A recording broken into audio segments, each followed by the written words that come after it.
Hey everyone. Bet you didn't think you'd be hearing about AI on this show. But guess what? It's everywhere. And we're diving deep into how it's shaking up something we all experience, customer service. It's huge, right? Like AI is already kind of running the show behind the scenes in a lot of ways. Totally. So to help us unpack all of this, we're tapping into the brain of tech expert Gabriel Budiño. He just wrote this really insightful blog post. I saw that. Yeah. And he's got this great way of cutting through the noise, which we definitely need because AI can feel pretty hyped up sometimes. Totally agree. He's got a really good grip on the realities versus the sci-fi version of it all. Exactly. Like take bots, for example. Yeah. Everyone's encountered one of those little chat boxes popping up on websites these days, Oh, tell me about it. promising to answer all your questions 24/7. But be honest, how often do you walk away thinking, wow, that bot was amazing, I didn't even need to talk to a human? Right. It's funny you should mention that because Budiño talks about how intelligence is a loaded word when it comes to bots. Like, they're definitely not taking over the world yet. Okay, good to know.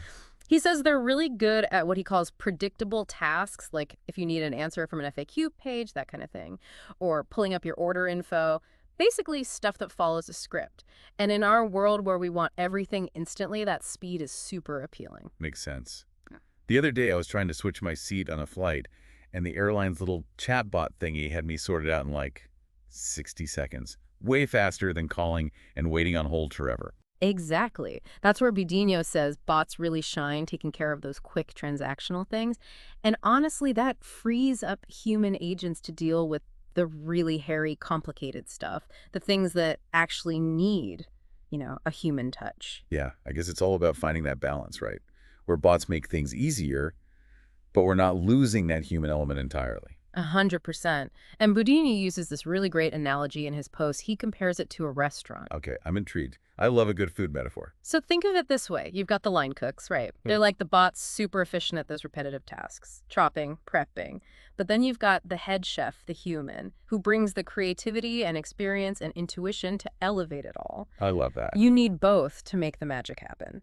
Absolutely. Yeah. So it's not about replacing everyone with robots, but more about, like, how do we use this technology to make the experience better for everyone? Exactly. It's teamwork. And just like in a restaurant, the goal isn't to get rid of human interaction entirely. It's about how we can use tech to make the whole customer experience smoother, more efficient, more, well, satisfying. It's all about teamwork, like you said. So bots might not be taking our orders and serving us five-star meals anytime soon, but they can definitely lend a helping hand. So far, so good. But I think where things get really interesting is when we start thinking about the value proposition for the customer. Because that's where it can get a little, I don't know, tricky for businesses. For sure. And you've hit on a key point that Budiño dives into, which is this whole idea of cost savings versus actual value for the customer. It's like everyone loves saving money, right? And for businesses especially, automation can seem like the magic bullet, like poof, problem solved, cost slashed. Yeah, it's tempting to see it that way. But like Budiño's saying, if those savings come at the cost of a good customer experience, you're shooting yourself in the foot, really. Totally. I can think of a few times where I felt like I was fighting my way through a company's website or phone system, and it was like, hello, is anybody there?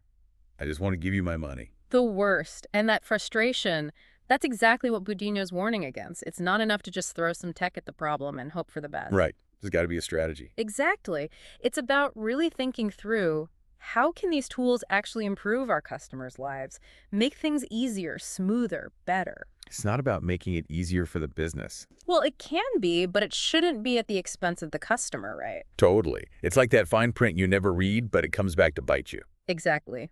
Budiño uses this great phrase. He says the goal is to enhance the customer experience, not detract from it. I like that. Yeah, it's about finding that sweet spot where tech and that human touch work together, not one or the other. Totally.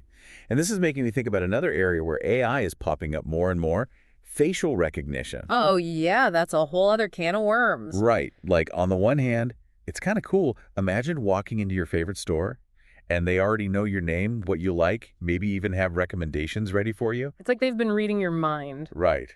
But then the other side is like, how do they know all that? It's a little, I don't know. Yeah, a little bit. And Budiño gets into this in his post, this whole question of, Just because we can do something with technology, should we? Such a good point. Like, we have to weigh the ethics of it all. What about data privacy, Mhm. consent? Are we cool with companies having access to that level of personal information? It's a slippery slope for sure. And it all Yeah. comes back to that relationship we're building with the customer. Are we prioritizing their comfort, their trust? Because if we're not, that's how you end up on one of those what not to do lists. For sure. And that's where things get really interesting Uh, because this technology, as amazing as it can be, it forces us to ask some tough questions about how it's used and what it means for all of us. it's tough, right?